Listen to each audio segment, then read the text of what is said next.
Hello and welcome to Basic Song Service Drums, lesson number 3. Here we go.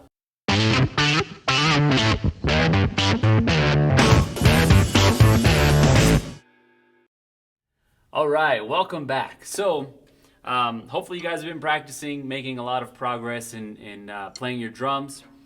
And what I want to go over in this video, just want to take things a step further, of course.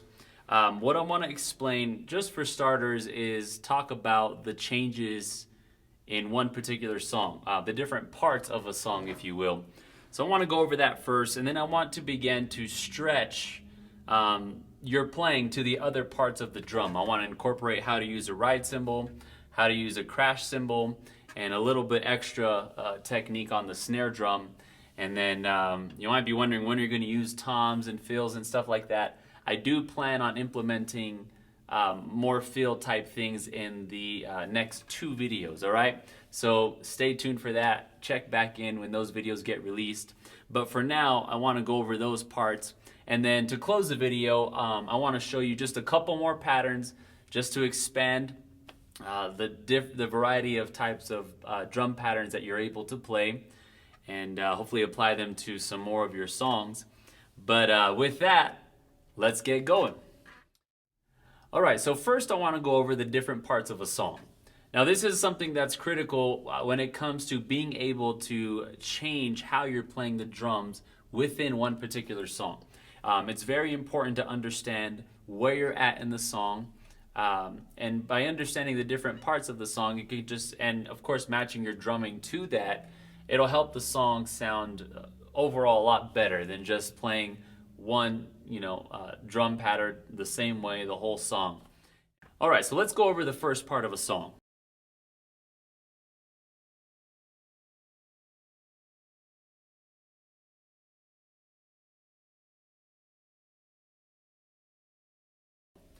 Generally, many songs start off with what's called a verse. This isn't 100% of the time, but generally, the songs will start off with the verse.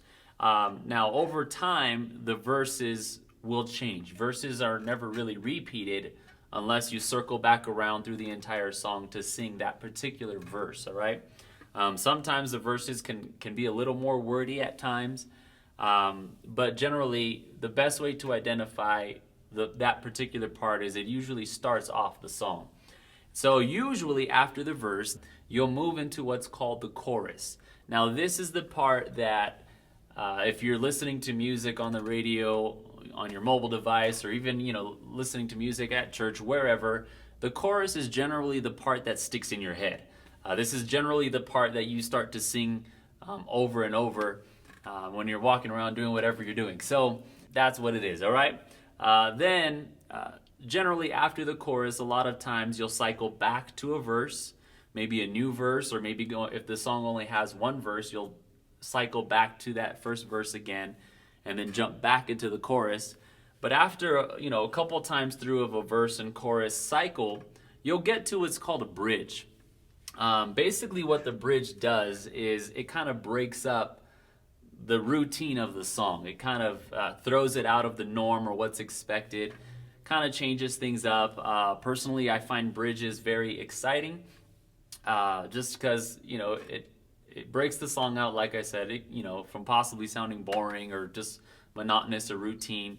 Not that our songs are, but it just helps change things up. And so when it comes to drumming, it's very important to know each part of the song, because your drumming will change with each part of the song. So generally, rule of thumb is when you're playing for a verse, for example, is generally you'll be playing, just locked down on your hi-hat, your snare, and your bass. Just playing your beat down here, whatever pattern, fast song, slow song, generally you're keeping your beat tight down here.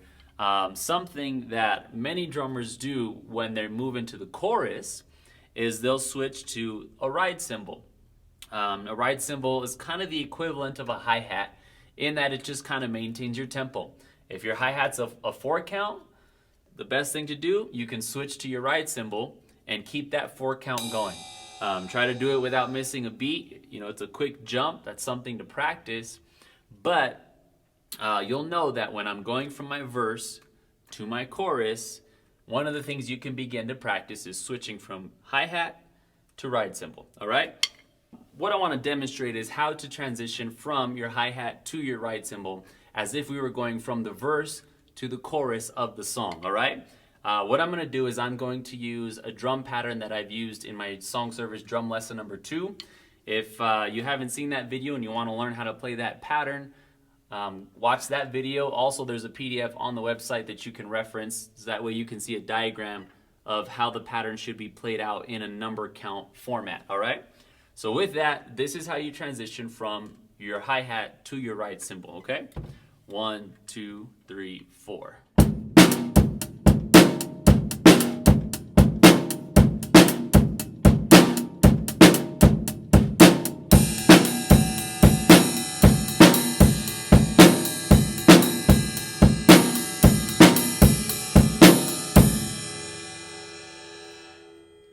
All right, so there you go. That's how you would transition. So pick a song. It doesn't matter what it is. First off, read through the words. You don't necessarily have to, have it being played live. As long as you know how the song goes, you can read a song and try to identify what's the verse, what's the chorus. If there is a bridge, what is the bridge? And then what you can begin to do is practice to that song. Sing the song in your head. If you have like a jam track that you can play to, you can begin to implement the transitioning of hi-hat to ride cymbal back to the hi-hat cymbal, because that's also important as well. So just something to begin to practice for starters, all right? Try to use your ride cymbal, get you more mobility, and try to eliminate any pauses when you're playing. Just try to keep that 1, 2, 3, 4, 1, 2, 3, 4, 1, 2, 3, 4, 1, 2, 3, 4. All right, and might seem kind of awkward at first, but over time, as I say many times, you'll get it as you practice more and more, all right?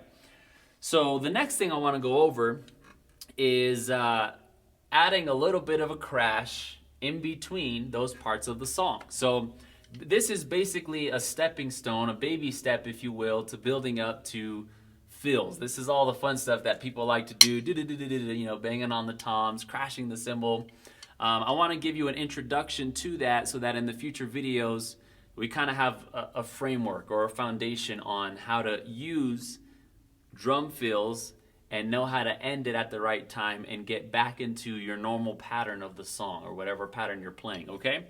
So basically what you want to do is over time you'll begin to hear it.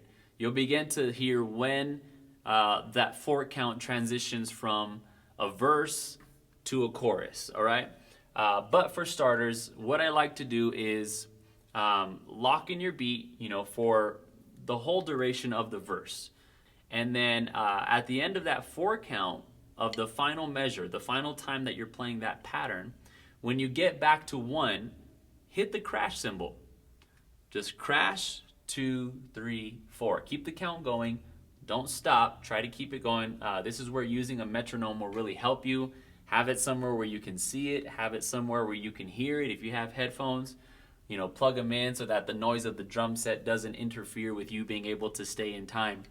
But when you want to hit the time that you want to hit the crash cymbal is on the 1 of when you're supposed to transition to the new pattern, like going from the hi-hat to the ride cymbal, all right? So what I'll do is I'll scale it back and I'll play just a basic 4 count pattern.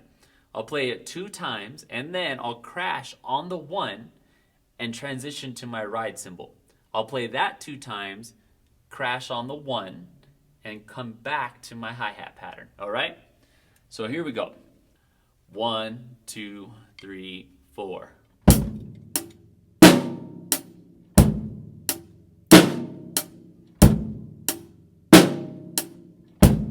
And then the switch.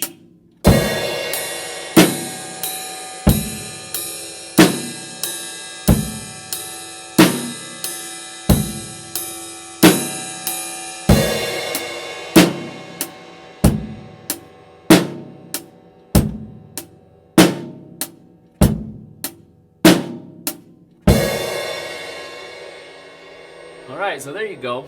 Might seem, really simple, especially if you've been practicing your patterns, but the idea is to hit that crash cymbal on the 1. And so what's going to happen is when you're playing more complex patterns, such as the ones I've shown you in the previous video, ones that you'll learn as you go along, things will be moving a lot faster. So it's important to be able to, first of all, recognize the part of the song, and second of all, be able to transition in time, crashing at the right time, and without stopping your pattern. Because of course, the song has to continue to be played, so you need to be able to move around the song, change where you're playing, what you're playing, when you're playing it without that stop, all right? So that's how, basically just an introduction to how to use your crash cymbal, okay? Another little technique I like to teach just to help songs sound really nice, and this ties mostly to slow songs, and this is more of a stylistic type of thing, but I want to show you how to use what's called a rim click, all right? Basically what it is it takes the place of your snare drum hits. I personally like to play rim clicks on the verse of a slow song. And then what I'll do is after the verse ends and I go to the chorus, I'll open up my pattern to ride cymbal and snare drum, all right? But first, let me show you how to play a rim click, all right? I've shown you how to use or how to grip your sticks in the past. Generally, your fingers are going to curl around. But this time, what I want you to do is pinch the sticks between your index finger and your thumb, but you want to open up your other three fingers, your middle finger, ring finger, and pinky finger. And what you want to do is you want to rest them on the snare drum, all right? Hopefully you can see that in the video shot. Basically, it's almost as if you're resting your palm pretty close to the center of the snare drum, all right? Just open your hand, place it right down on the snare drum in front of you, except now you want to just pinch the stick with your index and thumb finger, right?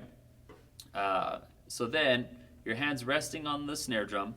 What you want to do is you want to have the bottom of your palm, this area down here, this wants to stay on the snare drum at all times for this particular pattern. And what you're going to do is you're going to kind of have a swivel motion that's going to look just like this, all right? So your palm's going to stay on the snare drum, but also the bottom of the stick is going to stay on the snare drum as well, all right? So it's going to look just like this, and so you want to lift up and drop it down. Lift up, drop it down, all right? So it's important that, like I said, your palm and the back of the stick are connected with the skin, is what it's called, of the snare drum, okay? Now, the other part that makes this a little bit tricky is where to place your stick. So I'll change the angle a little bit. Hopefully you can capture this in the video, or you can see this in the video. But where you hit the rim, where you make contact with your stick in correlation with the rim, will determine the type of sound you get. So if I were to slide down, and you can see here the stick is playing, I'm playing almost with the top part of the stick, it sounds kind of thin. Whereas if I were to go way down to the thick, straight part of the stick, it gets a lot thicker. So basically what I teach is right where the stick begins to curve into the narrow portion up at the top, this kind of middle area here is where you want to make contact with the rim, all right? So adjust the bottom side of your stick to find that sweet spot, if you will, all right? And you should get a nice, crisp clicking sound, all right? And so basically what you want to do from this point is take a slow song pattern, just a basic 4 count if you want to, and instead of playing with a snare drum hit, use a rim click instead. Sounds really nice, all right? So I'll give you just a short demonstration. 1, 2, 3, 4.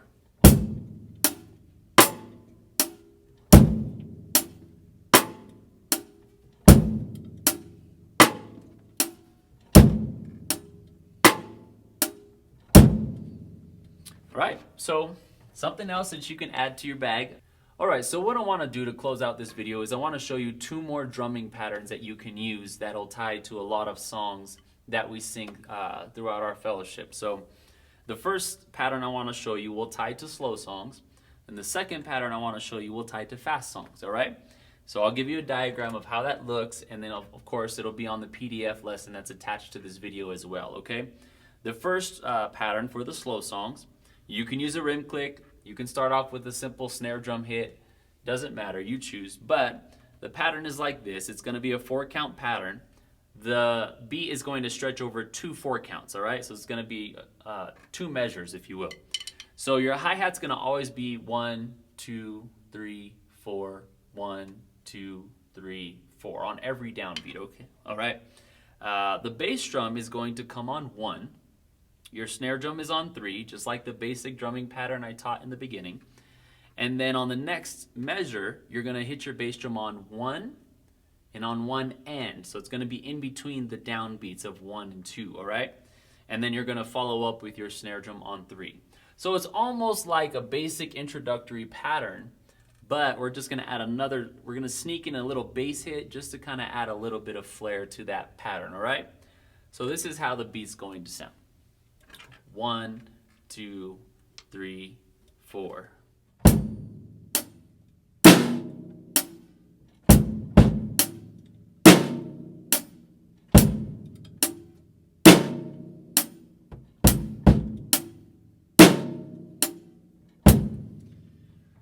So there you go, practice that and lock it in and you'll get it, all right? So next, I wanna go over a fast song pattern, all right?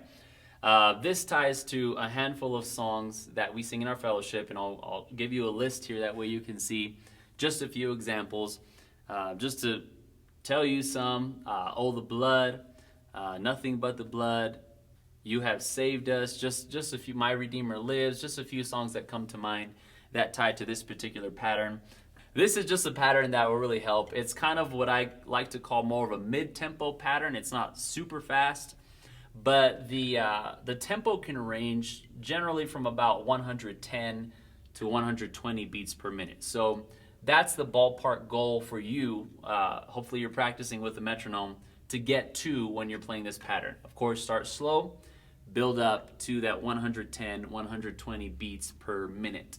All right, so this is the pattern. This is also going to be a 1 through 4, and your hi-hat's going to be on all downbeats, 1, 2, 3, and 4. And this is going to stretch over 2 measures, so 2 4 counts, all right? So then what we're going to do is bass drum is going to come down on 1. It's going to come down on 2. Snare drum's coming down on 3.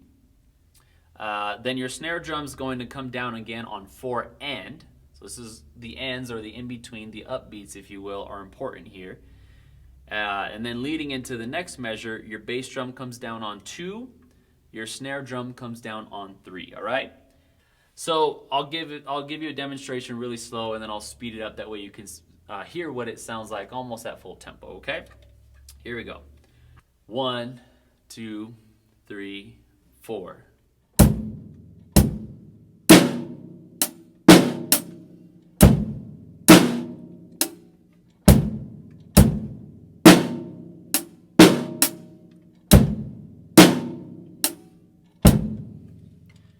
All right, lock that in. And then of course, pick it up to the full tempo. You can gradually increase. I'll just show you what it sounds like pretty much at full speed, all right? Here we go.